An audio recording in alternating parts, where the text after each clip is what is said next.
आज का पहला पाठ संत यूहन्ना का पहला पत्र अध्याय 2 पद संख्या 22 से 28।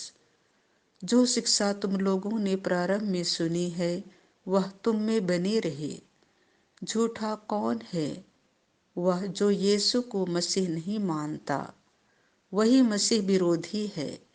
वह पिता और पुत्र दोनों को अस्वीकार करता है। जो पुत्र को अस्वीकार करता है उसमें पिता का निवास नहीं। जो पुत्र को स्वीकार करता है उसमें पिता का निवास है। जो शिक्षा तुम लोगों ने प्रारंभ से सुनी है वह तुम में बनी रहे। जो शिक्षा तुम लोगों ने प्रारंभ से सुनी है, यदि वह तुम में बनी रहेगी तो तुम भी पुत्र तथा पिता में बने रहोगे। मसीह ने हमें जो प्रतिज्ञा की है वह यह है, अनंत जीवन।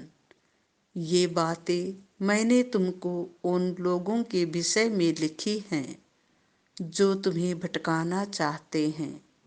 तुम लोगों को मसीह से जो पवित्र आत्मा मिला है वह तुम में विद्यमान रहता है।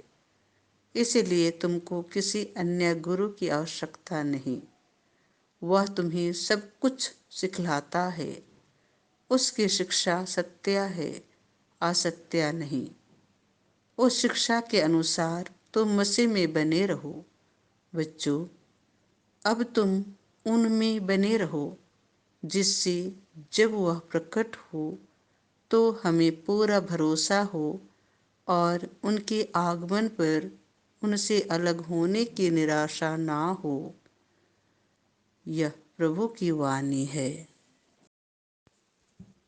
संत यूहन्ना के अनुसार पवित्र सुसमाचार अध्याय 1 पद संख्या 19 से 28। जो मेरे बाद आने वाले हैं वह मुझसे पहले विद्यमान थे। जब यहूदियों ने यरूशलेम से याजकों और लेवियों को यूहन्ना के पास यह पूछने भेजा कि आप कौन हैं, तो उसने यह साक्ष्य दिया।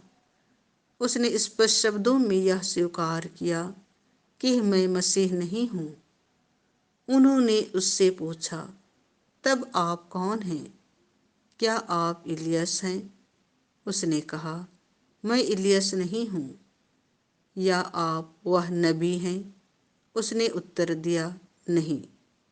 तब उन्होंने उससे कहा, तो आप कौन हैं? जिन्होंने हमें भेजा है, हम उन्हें कौन सा उत्तर दें? आप अपने विषय में क्या कहते हैं? उसने उत्तर दिया, मैं हूँ। जैसा कि नबी ईसायास ने कहा है, निर्जन प्रदेश में पुकारने वाले की आवाज, प्रभु का मार्ग सीधा करो। जो फरीसियों की ओर से भेजे गए थे उन्होंने उससे पूछा, यदि आप ना तो मसीह हैं, न इलियस और न वह नबी, तो बपतिस्मा क्यों देते हैं? यूहन्ना ने उन्हें उत्तर दिया, मैं तो जल से बपतिस्मा देता हूँ। तुम्हारे बीच एक है जिन्हें तुम नहीं पहचानते, वह मेरे बाद आने वाले हैं। मैं उनके जूते का फीता खोलने योग्य भी नहीं हूँ।